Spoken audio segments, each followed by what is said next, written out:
Hello students, आज हम इस लेक्चर में डिस्कस करेंगे वाटर क्वालिटी स्टैंडर्ड क्या होती है। वाटर क्वालिटी स्टैंडर्ड का मतलब क्या है। प्रीवियस क्लासेज में हमने वाटर पॉल्यूशन के बारे में डिस्कस किया था और वहाँ पे हमने आपसे डिस्कस किया था कि वाटर पॉल्यूशन क्या होते हैं, कॉज ऑफ वाटर पॉल्यूशन क्या है और कैसे इनको कंट्रोल किया जा सकता है। आज के इस लेक्चर में हम ये डिस्कस करेंगे कि वाटर क्वालिटी स्टैंडर्ड क्या होते हैं। वाटर क्वालिटी होती क्या है, सबसे पहले ये जानेंगे, फिर उनके स्टैंडर्ड पे जाएंगे कि कितना कितना किस पॉइंट का स्टैंडर्ड है। तो सबसे पहले चीज़ कि अगर हम इंडिया की बात करें तो इंडिया में जो है वाटर रिसोर्सेज की रिचनेस मानी जाती है, क्योंकि यहाँ पे हमारे पास वाटर अवेलेबल है। कुछ पर्टिकुलर रीजन को छोड़ दिया जाए तो water resources include fresh water. जो वाटर रिसोर्सेज की बात हो रही है इसमें हमारे पास फ्रेश वाटर और ग्राउंड वाटर दोनों वाटर की बात हो रही है। सी वाटर की भी बात हो रही है और फ्रोजन वाटर की बात हो रही है। जो भी हमारे पास वाटर अवेलेबल है वो हमारे पास डिफरेंट डिफरेंट सोर्सेज से अवेलेबल है। जैसे अगर हम बात करें, उसको मेन क्लासिफिकेशन करें तो दो कैटेगरी आती है। एक आता है हमारे पास सरफेस और एक होता है ग्राउंड वाटर। एक सरफेस वाटर, दूसरा ग्राउंड वाटर।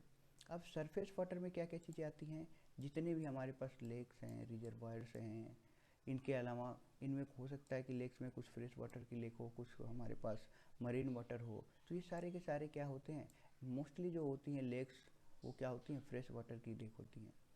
तो ये सरफेस फ्लो कहलाता है। इसके अलावा हमारे पास क्या होता है, इन सब के अलावा ग्राउंड वाटर होता है। ग्राउंड वाटर बहुत ही कम मात्रा में होता है as compare to surface water के। तो ground water occurs only the earth surface, जहाँ अर्थ सरफेस होगा वहीं पे हमें देखने को मिलता है।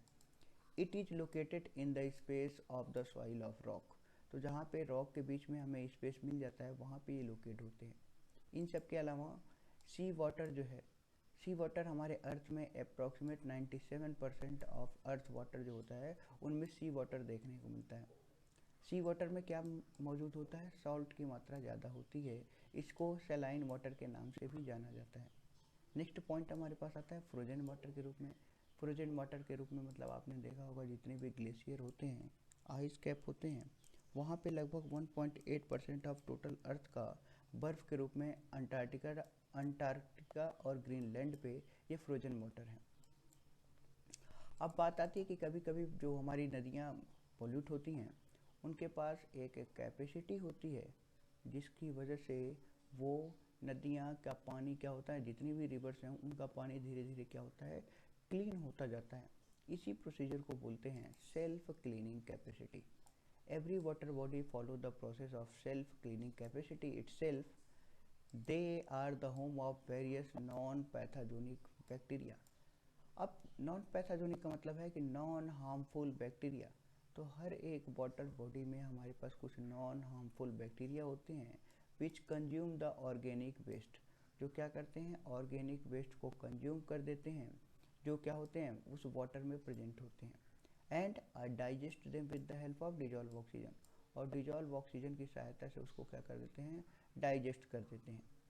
These bacteria convert the organic waste into non harmful liquid. अब ये बैक्टीरिया उसको कन्वर्ट करने के, जो ऑर्गेनिक वेस्ट था उसको नॉन हार्मफुल लिक्विड में कन्वर्ट कर देते हैं, कार्बन डाइऑक्साइड में कन्वर्ट कर देते हैं, एंड दस maintaining the help of river. तो नॉन हार्मफुल लिक्विड में आ गया तो कोई हमारे पास पॉल्यूशन हुआ नहीं, और कार्बन डाइऑक्साइड के रूप में आ गया तो कार्बन डाइऑक्साइड में जब पानी का सर्फ जो वो कंटेंट वाटर सरफेस पे आएगा तो वहाँ से वो एटमॉस्फेयर में चला जाएगा वाटर कंटेंट। अब जो हमारे पास नेक्स्ट पॉइंट है वो है वाटर क्वालिटी स्टैंडर्ड। तो क्या हम जितने भी वाटर पी रहे हैं, क्योंकि हमें देखो दो चीज़ें की सबसे ज़्यादा ज़रूरत होती है, पहला तो एयर, दूसरा वाटर। वाटर में हमारे पास दो तरीके से चाहिए। एक तो हमारे पास चाहिए क्वालिटी वाली वाटर, तो हमें क्वालिटी भी चाहिए वाटर की, और दूसरा हमारे पास इस वाटर की क्वांटिटी भी चाहिए।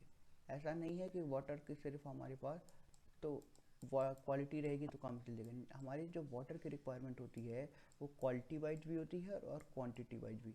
अगर क्वालिटी अच्छी है क्वांटिटी नहीं है तो भी बेकार है, क्वांटिटी अच्छी है क्वालिटी नहीं है तो भी बेकार है। तो हमें ये दोनों चीज़ें मेंटेन करनी पड़ेगी।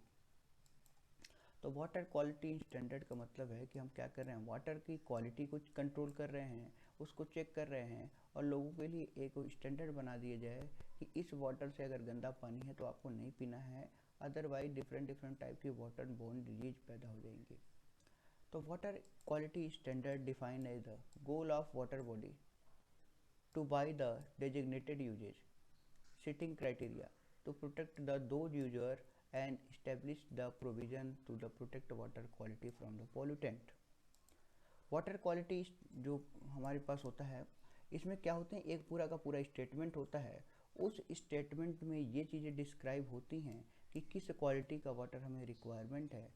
By the standard can be adjusted constantly, जिसकी वजह से हमें क्या करना है, उसको कॉन्स्टेंटली उसी बेसिस पे काम करते रहना है और उससे नीचे वाटर क्वालिटी को डिग्रेड नहीं होने देना है। तो इस वाटर क्वालिटी को कंट्रोल करने के लिए कुछ हमारे पास क्या है, ऑर्गेनाइजेशंस बने हैं। इस वाटर क्वालिटी को बनाने के लिए कुछ हमारे पास ऑर्गेनाइजेशंस हैं। अब उन्हीं ऑर्गेनाइजेशन के बारे में हम डिस्कस करेंगे कि कौन कौन से ऑर्गेनाइजेशंस हैं। पहला ऑर्गेनाइजेशन है हमारे पास आईएसआई, सबने सुना होगा आईएसआई मार्क।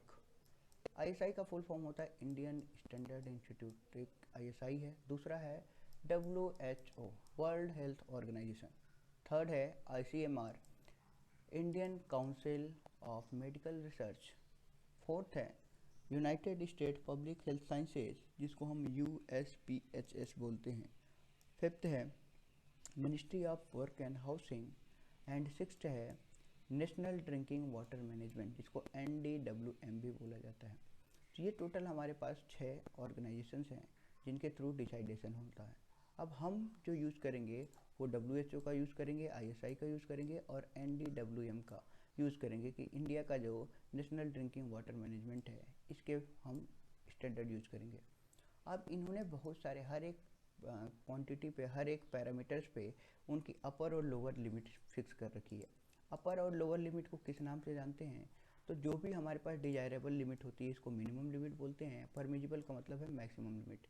तो किस कंटेंट का, किस पैरामीटर का कितना मैक्सिमम हो सकता है, कितना मिनिमम हो सकता है, इसके बारे में डिस्कशन करते हैं। एग्जाम्पल के रूप में आपको कलर की बात करूं तो कलर के लिए आपको दिया गया है 5 to 10, किसके थ्रू, किसके द्वारा, WHO के द्वारा। 5 से 10 50 तक दिया है। ये है 5 से 25, 5 से 25, 5 से 25। तो हम किसका यूज़ करेंगे, हम यूज़ करेंगे 5 से 25 के बीच में। अब आगे लिखा हुआ HZ का मतलब होता है हेजन। हेजन क्या है, कलर को मेजर करने की यूनिट है। जैसे आगे हम डिस्कस करेंगे, आप बेसिक टर्म्स में एग्जांपल लूँ तो हार्डनेस सब लोगों ने सुना होगा। तो हार्डनेस को हम मेजर करते हैं mg/लीटर। हार्डनेस जो मेजर होता है वो क्या होता है, mg/लीटर में होता है। और इसी को एक और नाम से जानते हैं, mg/लीटर ही क्या कहलाता है हमारे पास, इसी को एक और नाम से जानते हैं जिसको बोलते हैं ppm, पार्ट्स पर मिलियन। तो आप या तो ppm में मेजर करते हो या mg/लीटर में मेजर करते हो, दोनों सेम चीज़ें हैं। सिमिलरली हम कलर को किस में मेजर करते हैं, हेजन में मेजर करते हैं। तो कितना रेंज होना चाहिए, 5 to 50 के बीच में या 5 to 25 के बीच में। अब टेस्ट और ऑर्डर के बारे में बोला गया कि ऑब्जेक्शनल, जब तक लोग ऑब्जेक्शन नहीं कर दे तब तक ये चल सकता है। टर्बिडिटी 5 से 25 तक। JTU का मतलब है जंक्शन टर्बिडिटी यूनिट। तो जंक्शन टर्बिडिटी यूनिट भी है JTU का फुल फॉर्म। इसके अलावा TDS आ गया, total dissolve solid. Total dissolve solid कितना होना चाहिए, 500 से 1500 के बीच में WHO का काम मानना है और ISI का मानना है 500 से 2000 के बीच में। तो हम मोस्टली यही यूज़ करते हैं कि 500 से 2000 के बीच में कितना है। इंडिया में भी यही यूज़ होता है और टर्बिडिटी में 5 से 25 भी यूज़ होता है। पीएच की बात करें तो पीएच के केस में 6.5 से 8.5 बेस्ट सूटेड होता है। तो इसीलिए हम ये वाला डाटा यूज़ करते हैं कि ड्रिंकिंग पर्पज़ का जो पीएच है वो 6.5 से 8.5 के बीच में होना चाहिए। इसके अलावा आपके पास ये तो सारे फिजिकल पैरामीटर्स थे। अब आगे हम बात करते हैं केमिकल पैरामीटर्स में। तो आपके पास बहुत सारे केमिकल पैरामीटर्स हैं, आप इनको एक बार गो थ्रू हो जाना। जो इम्पोर्टेंट है उसको हम डिस्कस करते हैं। जैसे हार्डनेस की जो लिमिट मानी जाती है वो मानी जाती है 300 से लेकर 600 यूनिट। किस में है, सारी ppm में है। तो 300 से लेकर 600 ppm तक अगर आपके ड्रिंकिंग पर्पज़ में, ड्रिंकिंग जो वाटर है उसमें हार्डनेस है तो आप उसको पी सकते हो। इसके अलावा कैल्शियम की बात करें तो 75 से 200 के बीच में होता है। मैग्नीशियम की बात करें, अगेन अलग अलग ऑर्गेनाइजेशन ने अलग अलग वैल्यू दी हुई है। क्लोराइड की बात करें तो 250 से लेकर 1000 के बीच में होता है। सल्फेट की बात करें तो 200 से लेकर 400 के बीच में होता है। आयरन की बात करें तो 0.3 से 0.1 के बीच में होता है। इसके अलावा आपके पास manganese, copper, zinc, lead, mercury सबकी यहाँ पे वैल्यू दी हुई है। जो डॉट है, डॉट का मतलब है कि वहाँ पे इनको मिनिमम डिसाइडेशन नहीं है, तो कोशिश यही करें कि मिनिमम डिसाइडेशन नहीं है तो ये चीज़ें वहाँ पे मिले ही ना। जैसे कि कोई नहीं चाहेगा कि हमारे पानी में लेड हो, क्योंकि सीधे क्या हो जाएगा, कैंसर हो जाएगा, तो कोई लेड वाला पानी पीना नहीं चाहेगा। अब इसके बाद नेक्स्ट पॉइंट जो है हमारे पास ये है कि जो वाटर क्वालिटी है इसकी इम्पोर्टेंस क्या है हमारे लाइफ में। तो वाटर क्वालिटी स्टैंडर्ड का इम्पोर्टेंस के बारे में बात करते हैं कि water quality standard are important because, क्यों इम्पोर्टेंट है, because they help to protect and restore the quality of nation water. इसकी वजह से क्या हो रहा है, रिस्टोर हो रहा है या प्रोटेक्ट हो रहा है नेशन सरफेस वाटर, जो हमारे देश का सरफेस वाटर है उसका प्रोटेक्शन हो रहा है, उसके लोग क्या कर रहे हैं, प्रोटेक्ट कर रहे हैं। They consist with the requirement of the clean water act, जिसकी वजह से हमारे पास जो क्लीन वाटर एक्ट आया था उसके बाद ये सारी चीज़ें और ज़्यादा यूजफुल होने लगी हैं। अगर सपोज करिए ये वाटर क्वालिटी स्टैंडर्ड नहीं होता तो कितना भी गंदा पानी होता लोगों को पता नहीं चलता कि इसको कितने लिमिट तक ही पीना है। तो हम जो घरों में वाटर सप्लाई आता वो भी जो कंपनीज होती, अगर प्राइवेट कंपनीज होती तो कितना भी गंदा पानी भेज देती, लेकिन आजकल इस क्वालिटी के बेसिस पे ही, क्वालिटी स्टैंडर्ड के बेसिस पे ही क्या हो चुका है कि उनका पैरामीटर फिक्स हो चुका है। अगर उससे ज़्यादा गंदा पानी आया तो लोगों को, ये हमारे पास मैक्सिमम लिमिट है कि इससे ज़्यादा पियोगे तो आपकी बीमारियाँ प्राप्त हो जाएंगी, तो लोग इन बीमारियों से बचना है, इसीलिए हम क्या करते हैं, वाटर क्वालिटी स्टैंडर्ड पढ़ते हैं। Okay, thank you class. अगर कोई डाउट होगा तो आप पूछ सकते हैं।